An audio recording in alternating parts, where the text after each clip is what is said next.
Hi friends, మనం ఈరోజు ఓ చిట్టి పొట్టి కథ చెప్పేసుకుందాం.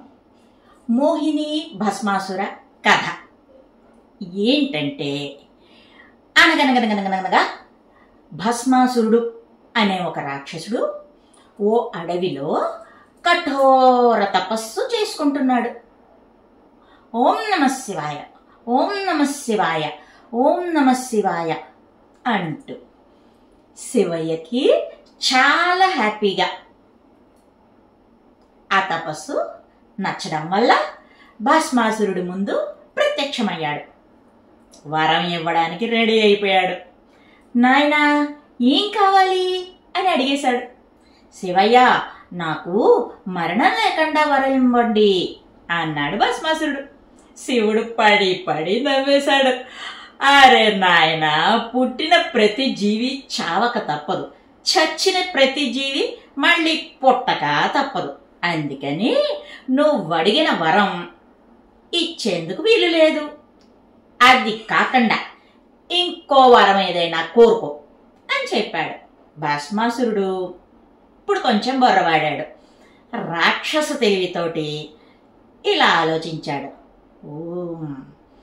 శివయ్య, నేను అడిగిన వరం ఇవ్వనంటావా? నీ పని చెప్తా అని మరో వరం కోరుకున్నాడు. అదేంటంటే, నేను ఎవరి తల మీద చేయి పెడతానో వాళ్ళు తక్షణం భస్మం అయిపోవాలి, అంటే మరణించాలి. దీని అర్థం ఏంటి? నేను చావకుండా వరి, లేదంటే ఇతరులు అంటే తనకిష్టం లేని వారి ఎవరి నెత్తి మీద చేయి పెట్టినా చాలు, వాళ్ళు చనిపోవాలి, అంత శక్తి నాకు ఇవ్వు అని అడిగాడు. శివుడు అమాయకంగా ఈ వరం ఇవ్వచ్చు, పర్వాలేదు అనేసుకుని తథాస్తు అంటూ వరం ఇచ్చేశాడు. వెంటనే భస్మాసురుడు బిగ్గరగా అని నవ్వేస్తూ, ఇప్పుడు చిక్కావు నా చేతికి అన్నాడు. సేమ్ అమాయక ఫేస్ తోటి, ఏంటి చిక్కడం అన్నాడు శివుడు. ఏం లేదు, నువ్వు అసలు శివుడువో దొంగ శివుడువో ఎలా తేల్చుకునేది అన్నాడు భస్మాసురుడు. అదేమనుమానం, నువ్వు అడిగిన వరం ఇచ్చాను కదా, నువ్వు ఎవరి తల మీద చేయి పెడితే వాళ్ళు నిజంగా భస్మం అయిపోతారు, ప్రామిస్ అన్నాడు శివుడు.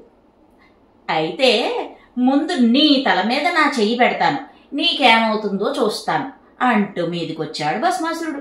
శివుడు నిజంగా అంటే నిజంగా భయపడ్డాడు. ఊరి తిక్కలోడా, నువ్వు మరీ ఇంత మొరటోడు అనుకోలేదే అనుకుంటూ గబుక్కున వెనక్కి తిరిగి పరుగు మొదలు పెట్టాడు. ఆగు ఆగు, వరాన్ని పరీక్షించుకొని అంటూ శివుడు వెంట పడ్డాడు భస్మాసురుడు. శివుడు ఎటు పరిగెడితే అటు పరిగెట్టి వెంబడించాడు. శివయ్య అంతటి వాడికే ఆ పరుగు వల్ల అలసట వచ్చేసింది. అంతలో నారదుడు ఎదురయ్యాడు. సరైన టైంకి వస్తాడు కదా, ఆగు శంకరా, ఆగు ఆగు అన్నాడు. శివయ్య ఆగలేదు. నారద, భస్మాసురుడు నా వెంట పడుతున్నాడు, తప్పించుకునే ఉపాయం ఏదైనా ఉంటే త్వరగా చెప్పు అన్నాడు పరిగెడుతూనే. నారదుడు కూడా శివయ్యతో పాటు పరిగెడుతూ, అయ్యో ఎంత పని అయింది, అయినా వీళ్ళకి ఇలాంటి వరాలు ఇవ్వడం దేనికి, కష్టాలు కొని తెచ్చుకోవడం కాకపోతే అని మెత్తగా చేవాట్లు పెట్టినట్టు మాట్లాడి, సరే సరే, ఎవరినైనా రక్షించేందుకు మన విష్ణుమూర్తి దగ్గర బోల్డ్ ఉపాయాలుంటాయి, ఏదో ఒక రకంగా మాయ చేసి నిన్ను కాపాడతాడు, ఆయన్ని తలుచుకో అని సలహా ఇచ్చాడు నారదుడు. అట్లా పరుగు పెడుతూనే విష్ణుమూర్తిని తలుచుకున్నాడు శివయ్య. సంగతి తెలుసుకున్న విష్ణుమూర్తి ముందుగా తన మాయని భస్మాసురుడి మీదకి వదిలాడు. దాని ప్రభావం వల్ల వాడికి శివుడు కనిపించలేదు. వెదకడం మొదలుపెట్టాడు భస్మాసురుడు. విష్ణువు మోహిని అనే సుందర స్త్రీమూర్తి రూపం ధరించి తిరుగుతూ భస్మాసురుడి కంట పడ్డాడు. భస్మాసురుడు ఈసారి వాడికి నిజంగానే మతి భ్రమించింది. తనకి శివయ్య ఇచ్చిన వరాన్ని, తాను ఆ శివుడి వెంటపడి పరిగెత్తడం ఇవన్నీ మర్చిపోయాడు. ఆ మోహిని చక్కదనానికి మురిసిపోయాడు. ఆమెను పెండ్లి చేసుకోవాలన్న కోరికతో ఆ సుందరి వద్దకు చేరి, నీ పేరేంటి, నువ్వు నన్ను పెళ్లి చేసుకుంటావా అని అడిగేశాడు. ఆ మాయామోహిని కిలకిలా నవ్వింది, మెస్మరైజ్ చేసేసింది. ఆ నవ్వు చూసి ఇంకా మురిసిపోయాడు భస్మాసురుడు.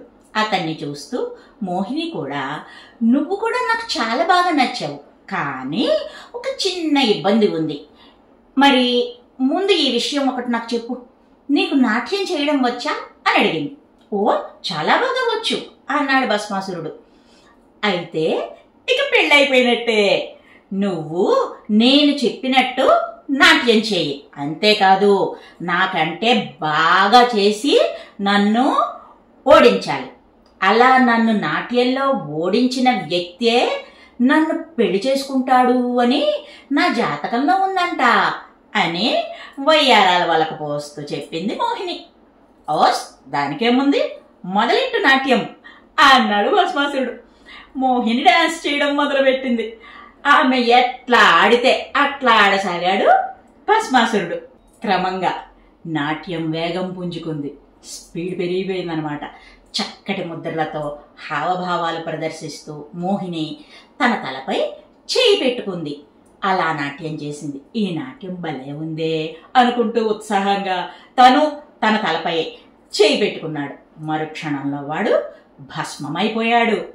ఆ మొరటోడికి తాను పొందిన వరం సంగతి అస్సలు గుర్తులేదు. అందువల్ల లోకానికి భస్మాసురుడి పీడ విరగడైంది.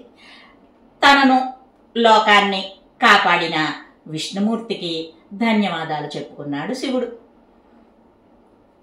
పాత్రత లేని వాళ్లకు ఇలాంటి వరాలు ఇస్తే ఎలాగా అని నవ్వేశాడు విష్ణువు. అదర్రా భస్మాసురుని కథ. అపాత్రదానం చేయకూడదు, అతనిలోని రాక్షస శక్తికి ఇటువంటి వరాలు ఇవ్వనేకూడదు, అదే చెప్పాడనమాట విష్ణుమూర్తి శివుడితో స్నేహపూర్వకంగా నవ్వుతూ. బాగుందా?